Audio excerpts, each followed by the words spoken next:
Let's talk about guardrails. We see them on job sites every single day, but are we really seeing them? This is your no-nonsense refresher on the absolute non-negotiables of guardrail safety, the fundamental rules that literally save lives. All right, let's jump right in with a question. I want you to picture your site right now. All the different levels, the materials, the machinery. With all that going on, what's the one single measurement that you absolutely have to know to prevent a fall? But before we get to that number, let's get one thing perfectly straight. The number one goal here is fall prevention. This isn't just a good idea, it's the mandatory way we do things. The whole point is to stop a fall from ever happening in the first place.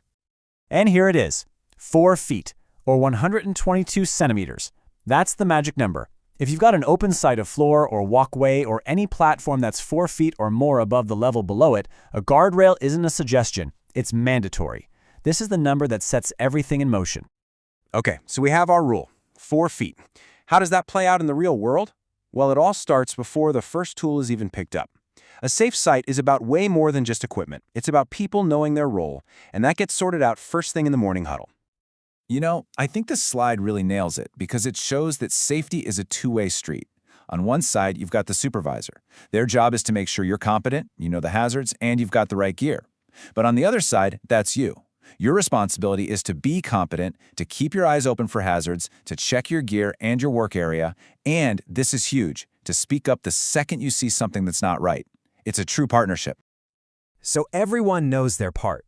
Now let's get into the nuts and bolts of the setup itself.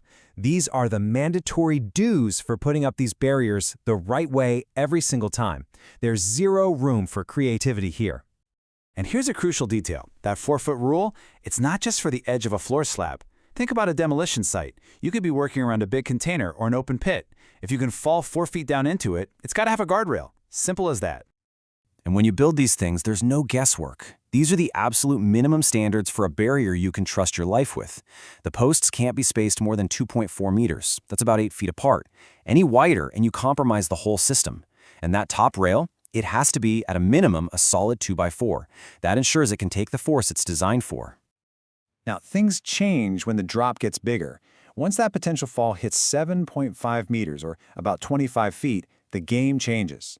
A standard guardrail setup by itself isn't enough.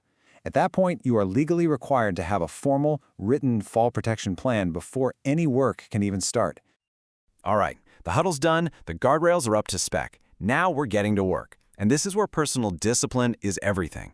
These are the red lines, the hard and fast rules you can never, ever cross when you're working near an edge. This is all about minimizing your exposure. On a demo site, you're constantly having to make openings to get material out. The rule couldn't be simpler. Take down only the absolute smallest section you need to do the job, and only for as long as you need to do it. Every extra inch you open up, every extra second it stays open, is a risk that doesn't need to be taken. Let me be completely 100% clear on this. That plastic warning tape, a piece of rope, some wire you found, that is not a guardrail. All it does is create a false and potentially fatal sense of security. Unless a professional engineer has specifically designed and stamped it for that use, it is absolutely forbidden. This one is about ownership.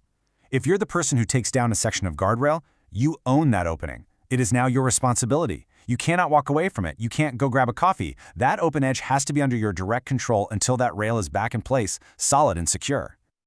So the work is done, the day is winding down, but we're not finished. The last step of the job is every bit as critical as the first.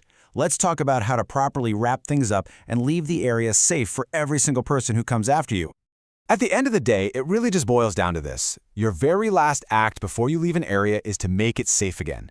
It doesn't matter if you're just stepping away for a minute or you're clocking out for the night. That guardrail goes back on. It's about being a professional and protecting your teammates.